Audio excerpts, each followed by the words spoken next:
to have the season that you did and make it to the postseason and have some tangible evidence for the team that what you're doing, the process is working?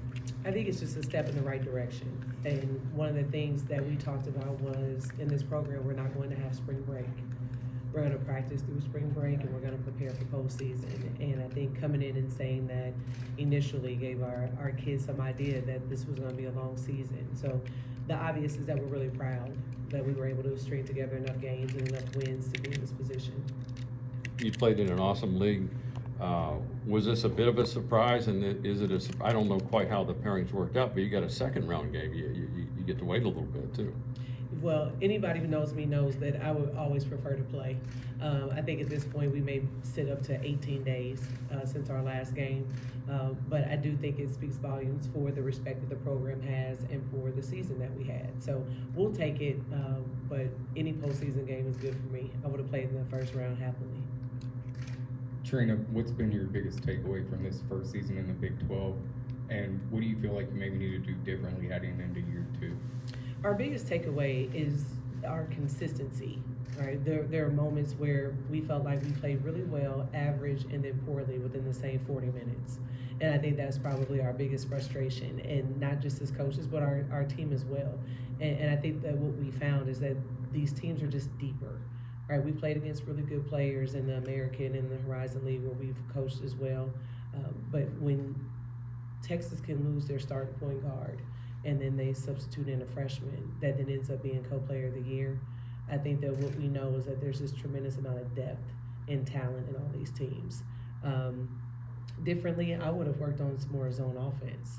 You know, we've gone back into our lab and thought, you know, we spent all this time offensively in the summer trying to make sure that we can score, you know, against man-to-man and pressure, and then we were faced with some unexpected zone throughout the year.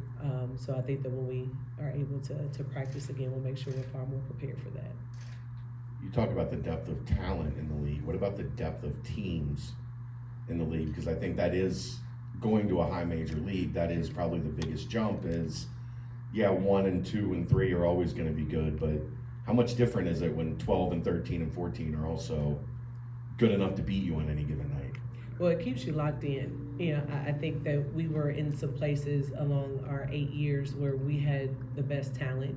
And so you walked into some games knowing you were going to have to play very poorly to not win that game. And this was the exact opposite, is that if you can't figure out how to play well, you can walk out and not win a game in 18 games. And I ran into some coaches, some other Power 5 coaches that said, hey, in year 1 or year 2, I went 0-18. And I went back to the staff and I thought, oh my gosh, surely we can figure out how not to do that. And I was really proud of this group because we felt like there was talent here when we took the job. You know, Michelle did a tremendous job of recruiting really quality young women, and sometimes the pieces just don't fall together the way that you want them to. But there was a core here already, and we knew that if we could figure out how to build around that, then we had a chance to win a few games.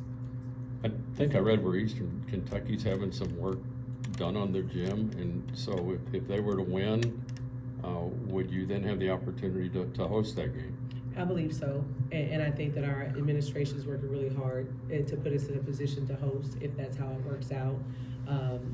We have 2 coaches on our staff, and Abby Jump and Abby Owens, who actually work for the head coach at Eastern Kentucky. So that'll be an interesting matchup because Abby Owens just came directly from there. So wherever we play, again, we'll be thankful, but we are looking forward to playing at home. You spoke on your core. How important was it to get your seniors post-game basketball this year? Yeah, it was incredibly important. And I think that no matter what your experience is like, you just remember the last thing that happened. And we knew that this group hadn't experienced postseason before. And just the idea that we could get them to understand what it means, that when you play in the conference tournament, that it's not your last game, and that you can continue to practice and you can suit up and go to battle with your teammates again. So it was a really big deal, especially for them. Chloe, man, coming in next year, you and your staff are in on some high-level kids for the 2025 class. How has the exposure of this league helped with momentum on the recruiting trail? It's huge. It's absolutely huge. And I think that what the visibility in women's basketball has done is you have a lot of young people that want to play in front of people. And if you even take a look at our crowds on weekends, like we're drawing really well. And I think that the more games we win, that'll obviously continue to grow. But when we go on the road, we're playing in venues and there's 5, 6, 7,000 people there. And I think that for women's basketball, and for it not to be one of the top 1, 2, 3, 4, 5 teams in the country, right? Just any team that we go on the road, there's a great chance you're going to play in front of thousands of people.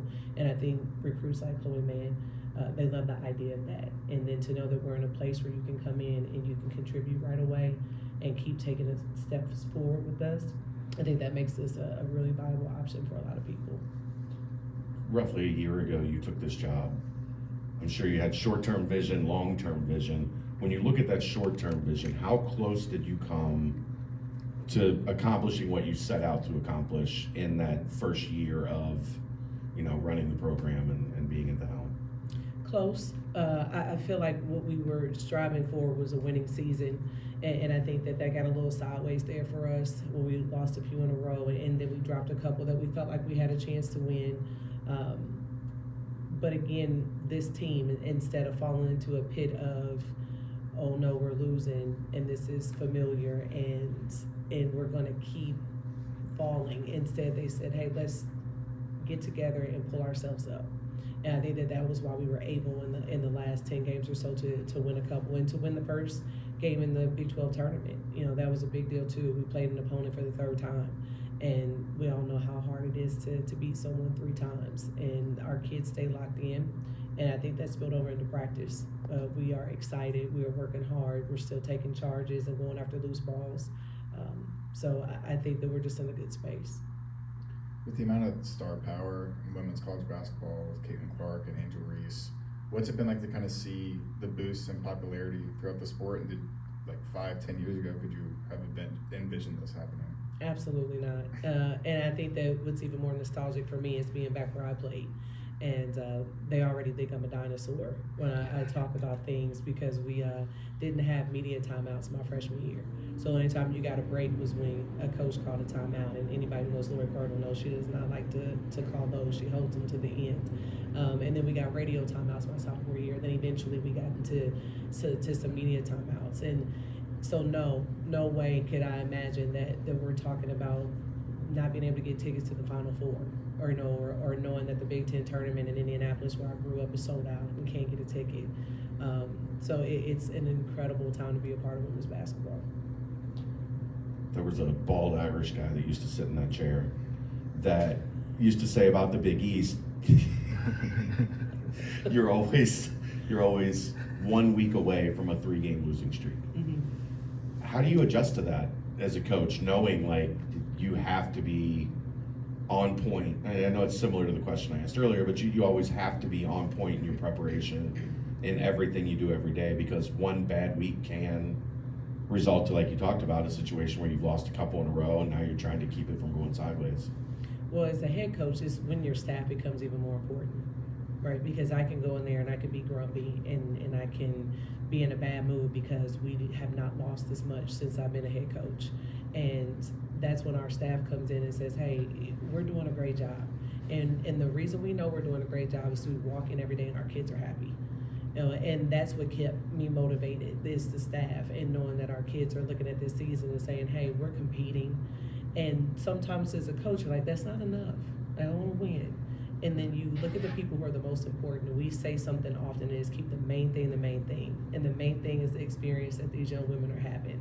And so they remind you, get up every day, have a new perspective, smile, work really hard, and try to gut it out. And I think that our team represents that. The wins that we do have, they were gritty. We didn't play great and just blow people out the water. These are things that came down to the last couple minutes where we had to execute and get stops and get big rebounds. And I think when you keep the main thing, that helps you every day, regardless of what the result of the games are. Celebrate the small victories. The bald Irish guy smiled a lot. He was never angry. I believe it. Is that right? You spoke a little bit about how so much has helped with the women's game and recruiting. It's helped being in the Big 12. From your perspective, though, trying to find that next superstar, how is it different from you as a recruiter? Yeah, I think the branding is just different. I mean, of course, going to Jordan is such a big deal, and these young people are rightfully so into Jordan shoes and gear, and the idea that they get to just be a part of that brand. Obviously, NIL has changed things quite a bit, and just the ability to make money off their name, image, and likeness. I think that the visibility that we have has made people more interested. And then when you come here and you take a look at our facilities, when you come on campus and you get to meet our administration and the investments that's being made in all programs, but women's basketball and men's basketball, and the conversations that we're able to have and the staffing we're able to have, it's night and day from a lot of places that I'm aware of, and it helps us tremendously in recruiting. Thanks, Coach. All right, Thanks, Coach. thank y'all so Thanks, much for Coach. being here. Good luck. Appreciate y'all.